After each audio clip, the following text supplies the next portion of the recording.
Claves del día, en una jornada donde ayer vimos una inflación que da luz verde a la Reserva Federal para bajar los tipos de interés en diciembre, la semana que viene, pero les decía antes, abre una lucecita amarilla para 2025, con un Banco Central Europeo que se prevé que baje hoy tipos de interés, como les decía, en esa cuarta bajada. Nasdaq supera los 20.000 puntos, los 21.000 puntos por primera vez en la historia, impulsado por 5 de los 7 magníficos, hay unas ratas, 21.000, que han cerrado en récord, nuevo riesgo inminente, lo vamos a ver ahora también en un gráfico, el precio de la electricidad. Ojo al movimiento del precio de la electricidad en el norte de Europa, porque puede ya abrir del todo las puertas, las ventanas hacia un entorno de presión inflacionaria. Tienes la economía parada y una presión inflacionaria que se te puede disparar, que se te puede lanzar otra vez. ¿Cómo? 1.000 euros megavatio hora en Alemania. ¿Por qué? Sin viento y con el gas a tope de los países colindantes. ¿Qué es lo que va reflejando? Un movimiento en el que no tiene suficiente energía. Sol tapado por las nubes, energía solar, funciona lo mismo que el muñequito de mi hijo cuando no tiene pilas, es decir, no hay manera de que aquello haga absolutamente nada. Viento no estás teniendo prácticamente, te está entrando sin embargo una ola de frío muy potente y tiras del gas. Por cierto, esto todavía puede empeorar.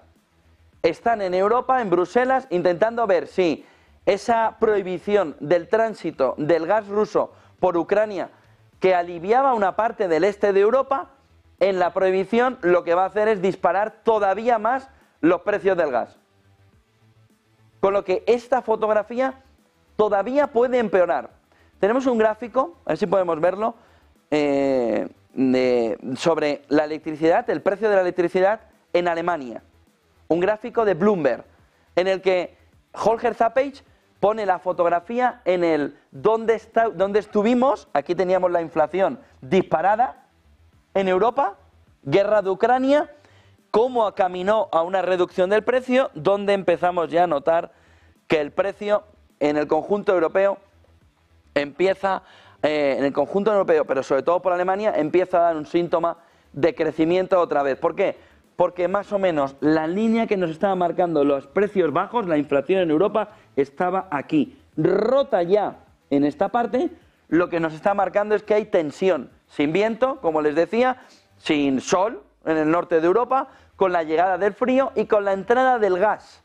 Con la entrada del gas en el mix energético, lo que está provocando es ese movimiento de subida de los precios de la energía, que puede ser un problema, y lo vamos a ver hoy a mediodía, a ver qué dice el Banco Central Europeo, o si hace referencia el Banco Central Europeo a este asunto, sobre cómo la energía puede devolver la inflación general y los alimentos otra vez a la presión alcista, a la presión inflacionaria. Volviendo a claves del día, la fotografía también está alrededor de los precios del petróleo. ExxonMobil anuncia planes para aumentar la producción de petróleo, va a pasar de producir 3,7 millones de barriles a 5,4 millones de barriles diarios de petróleo. La OPEP dijo la semana pasada que paraba el movimiento de aumentar la producción, que lo volvía a cancelar, y tenía previsto sobre todo en enero iniciar un movimiento de mayor producción para aprovechar los precios. La demanda no lo permite, la OPEP mantiene la producción de petróleo, no ExxonMobil.